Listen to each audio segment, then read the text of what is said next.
definitely RJ now. It was RJ rap standing for rap and poetry, but it's more than rap and it's more than poetry now. I'm touching all angles, when it comes to this music. So it's definitely just RJ now, and I'm definitely here to stay. So we lit.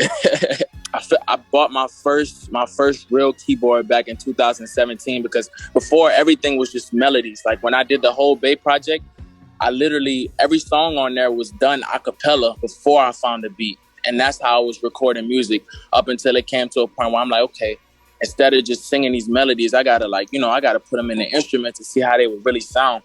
And like one of my biggest influences in the game is Kanye West. And that's somebody who like pays attention to instruments and just pays attention to a lot more things than just the rapping part about it. And that's what makes a project beautiful to me, when you could pay attention to every little detail. You know what I mean? I'm all about taking my time and longevity, like you said. And if you pay attention to those longevity songs, they pay heavy attention to the instruments and just the vocals. Everything has to be like precise. So I'm definitely in love with the process of just making the music. I love it.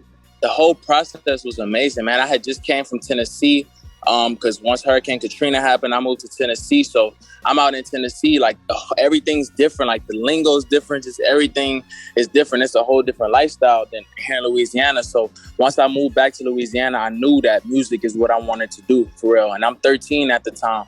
So really the project was like, it had to be like a 3 years in the making type of situation. Like it got to a point where like, at school, like I wasn't doing the homework. When I got home, I'm working on that. You know what I'm saying? It just took for me to link with the right people. I linked with Fee early to really, put that vision, put that vision together. So by the time I got to high school, right before I released the project, I found my first love. And like with first love, man, it's crazy. There's so many emotions at once that you never really felt before.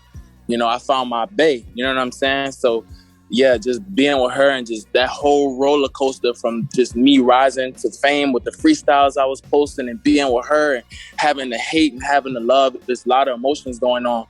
And I didn't even know too much what the music was, the music scene out here was in Louisiana. So I wasn't too scared to just express myself in the way that I wanted to.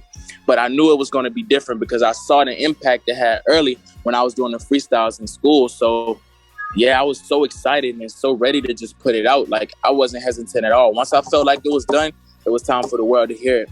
But definitely 2036 was like the most creative, record on there for me because I got to show people, okay, I can sing, but I can rap too. Like I could give you these bars. And I was 16 at the time. So, you know what I mean? It just was crazy. But that's definitely one of my favorite records on that project for sure.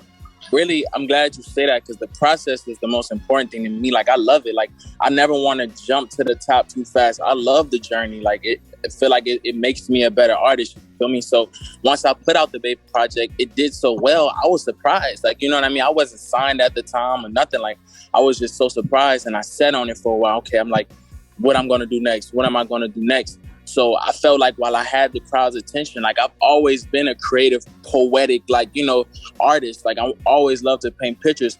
And I felt like, okay, I want to dive deeper into that, like with this new project, you know what I mean? So I felt like while I had their attention, it was the perfect time to do that. So with Northway, I was like, okay, I'm gonna experiment. Like I'm gonna do whatever on this song. I got a gospel record on there. Like, you know what I mean? I got the story time. Like I'm just all over the place experimenting as I'm getting older, because I'm getting older too. So I'm starting to see more things. I'm getting introduced into a whole different life. So it was a transition for me that just was, I don't know, it just was beautiful. Like it went from like this innocent, little love story that I had going on with B.A.E to something much more like industry, something much more powerful and impactful with records like One at a Time and Invite Me. You know what I mean? Get a little bit more graphic because I'm getting older, I'm learning more things and I'm experimenting. You know what I mean? Like it just was crazy, yeah.